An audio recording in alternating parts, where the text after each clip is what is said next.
আজকে Kushmandi block Trinamool Congress minority সেলের block committee ঘোষণা হলো। সেখানে উপস্থিত ছিলেন দক্ষিণ দিনাজপুর তৃণমূল কংগ্রেস মাইনরিটি সেলের সভাপতি মাননীয় মাহবুর রহমান সরকার, কুশমন্ডি ব্লক তৃণমূল কংগ্রেস মাইনরিটি সেলের সভাপতি মাননীয় আজিবুল হোসেন, ব্লক সাধারণ সম্পাদক তথা কৃষি কর্মাধ্যক্ষ কুশমন্ডি ব্লকের মাননীয় রেজা জাহির আব্বাস, সহ সভাপতি মাননীয় মোজাফফর হোসেন এবং কুশমন্ডি ব্লক তৃণমূল কংগ্রেস মহিলা সেলের সভাপতি মাননীয়া লাভলি বেগম ছিলেন।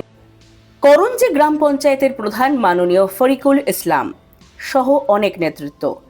সবার মূল লক্ষ্য সংখ্যালঘু সমাজকে একত্রিত করা এবং সংগঠন মজবুত করে বিজেপিকে উৎখাত করা। এই নিয়ে কি বললেন সভাপতি মাহবুর রহমান, চলুন শুনে নি। আমাদের ব্লকের 53 জনের কমিটি ঘোষণা করলাম। আপনাদের 45 জন ব্লক কমিটির সদস্য, বিভিন্ন পদাধিকারী এবং অঞ্চল প্রেসিডেন্ট 8 জন।